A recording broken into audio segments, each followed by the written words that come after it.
হয় দিদি। কিন্তু দিদি না তা হয় না।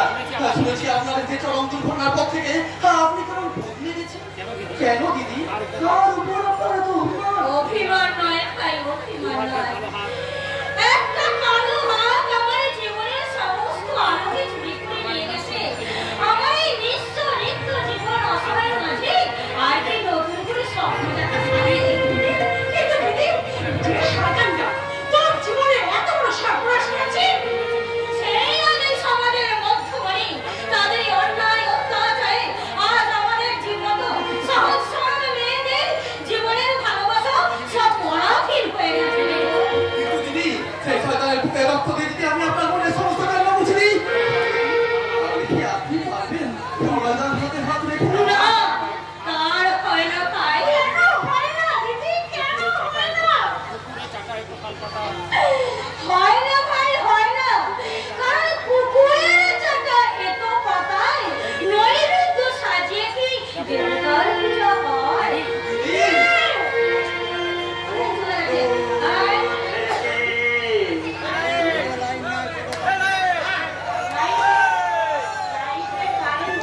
চুপ করে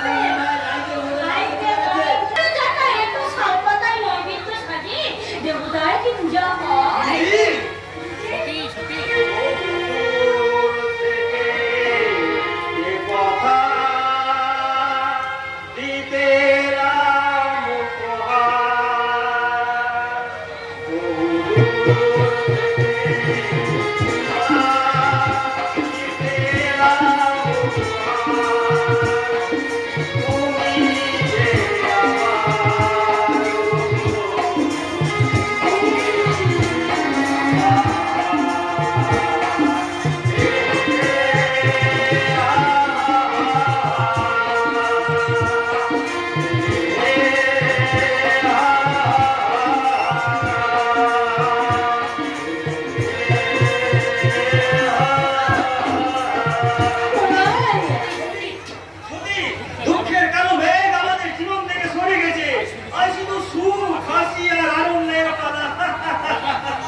আমায় ক্ষমা করো প্রলয়, তোমার ওই হাতের পর আমার এই অপবিত্র হাত থেকে তোমার সুরে সুর মিলিয়ে আমি জীবনের গান গাইতে চাই না।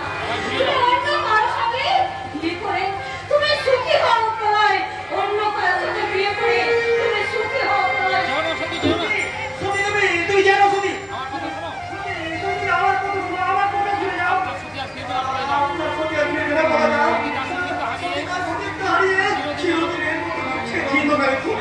আমি তো সব কিছু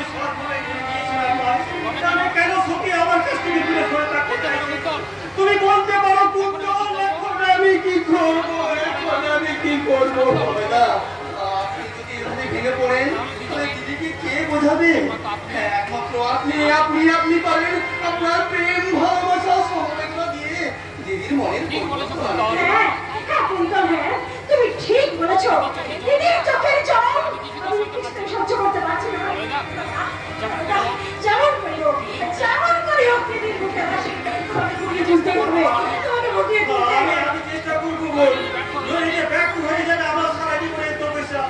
অতীতের সমস্ত স্মৃতি ওর মনে ফিরে দিয়ে ওকে আবার আমি ফিরে দেবো ওর সুখ স্বপ্ন ভালোবাসা।